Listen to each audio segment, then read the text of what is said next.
اللہ کے ولی اور نیک بندے سے وہ کام ہو سکتا ہے اللہ کی طاقت، اللہ کی اجازت سے، جو عام بندے سے نہیں ہو سکتا، جو عام بندے کی بھی ساتھ میں نہیں، اس کو کرامت کہتے ہیں۔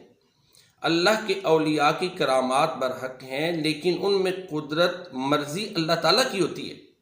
جب چاہے اللہ تعالیٰ اللہ کے ولی سے کرامت جو ہے وہ ظاہر ہو جائے، اور جب چاہے تو نہ ہو۔ ایک ایک دن میں کئی سو انبیاء تاریخی کتب میں موجود ہے شہید ہوئے۔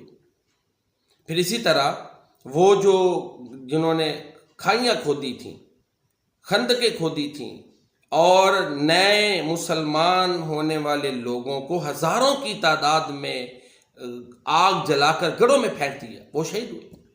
اللہ کے نبی فرماتے ہیں تم سے پہلے لوگوں کے سروں کے اوپر آرے رکھ کے ان کے 2 ٹکڑے کر دیے جاتے تھے، ان کے زندہ ہوتے ہوئے بھی لوہے کی کنگھیوں کے ساتھ جسم کا گوشت نوچا جاتا تھا۔ اللہ اکبر۔ تو بہرحال اللہ تعالیٰ کی اولیاء کی کرامات برحق ہیں، جب چاہے اللہ تعالیٰ ان سے ظاہر ہو جائیں، جب چاہے نہ بھی ہو، یہ اللہ کی مرضی پر منحصر ہوتا ہے۔ اسی طرح وہ جو بچہ تھا جس کے بارے میں آتا ہے، اللہ نے اس کو کراماتی طور پر بچایا۔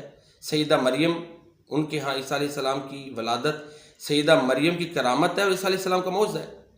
پھر بے موسمہ رزق اللہ تعالیٰ سیدہ مریم علیہ السلام کو دیتے رہے۔ اصحاب کہف کی جو ہے وہ کرامات ہیں۔ ہاں، اس ضمن میں ہم نے یہ دیکھنا ہے کہ کرامت جو ہے وہ واقعی نبی کریم صلی اللہ علیہ وسلم کی سنت اور تعلیمات کے مطابق ہے، قرآن کے مطابق ہے، کہ یا جو چیز کرامت بنا کر سنائی جا رہی ہے اس کے بارے میں تحفظات ہیں۔ مثال کے طور پر شیخ عبد القادر جیلانی رحمہ اللہ تعالی، جو کہ ایک بہت بڑے بزرگ گزرے اللہ کے ولی ہیں، تمام مسلمانوں کا احترام کرتے ہیں، ان کے حوالے سے ایک کرامت جو ہے وہ بیان کی جاتی ہے۔ جی وہ ایک دفعہ مرغے کا گوشت کھا رہے تھے، ایک خاتون آئی، اس کا بچہ ان کے پاس زیر تعلیم تھا، دیکھا وہ تو دال کھا رہا ہے کوئی اور چیز، اور انہوں نے جو ہے نا شیخ عبد القادر جیلانی رحمہ اللہ تعالیٰ نے گوشت کھایا، اس کی ہڈیاں پڑی ہوئی ہیں۔ اب اس عورت کے ذہن میں سوال پیدا ہوا کہ لو جی، شاگرد کو تو جو ہے نا وہ دال کھلا رہے ہیں اور خود مرغا کھا رہے ہیں۔ شیخ عبد القادر جیلانی رحمہ اللہ تعالیٰ نے اس کے ذہن کی کیفیت پڑھی تو مرغے کو حکم دیا کہ کھڑا ہو جا، زندہ ہو جا، زندہ ہو گیا۔ پھر کہا کہ اگر تیرا بچہ اس مقام پر پہنچے جس پر میں ہوں تو پھر یہ بھی گوشت کھائے اور دوسرا بندہ عام سا کھانا کھائے تو کوئی مذائقہ نہیں۔ اب دیکھیں نا، یہ کرامت اس کے اوپر تحفظات ہیں۔ پیارے نبی صلی اللہ علیہ وسلم نے تو جنگ خندق کے موقع پر، پیارے نبی کریم صلی اللہ علیہ وسلم نے تو جنگ خندق کے موقع پر اپنے پیٹ کے اوپر پتھر باندھا۔ صحابہ کرام نے اگر 1 پتھر باندھا تو آپ نے 2 پتھر باندھے۔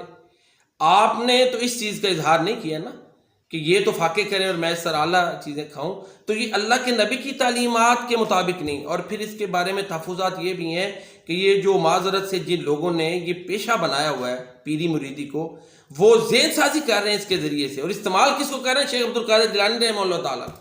حالانکہ وہ اللہ کے سچے ولی ہیں، اور ہمارا یہ گمان ہے کہ ایسی بات، ایسا واقعہ ان سے نہیں ظاہر ہوا ہوگا۔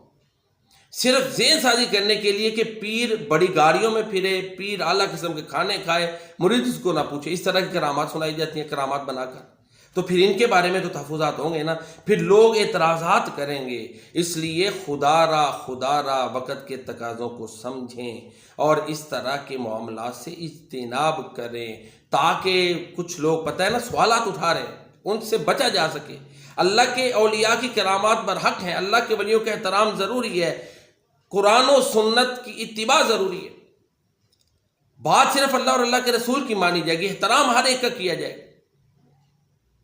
تو احترام میں جب ایسی چیزیں ان کی طرف منسوب کریں تو کئی لوگ پھر سوال کرتے ہیں۔ تو بہرحال عرض کرنے کا مقصد یہ ہے کہ جو واقعہ بطور کرامت بیان کیا جائے، دیکھیں وہ قرآن و سنت کی کسوٹی پہ پورا اترتا ہے، اللہ کے نبی کی سنت کے مطابق ہے تو فبیہ، نہیں تو اس سے اجتناب کریں، تاکہ کئی قسم کے سوالات پیدا نہ ہوں اور مسائل پیدا نہ ہوں۔ اللہ تعالی ہمیں قرآن و سنت کے مطابق عقیدہ بنانے اور اس کے مطابق عمل کرنے کی توفیق عطا فرمائے۔ ہم علینا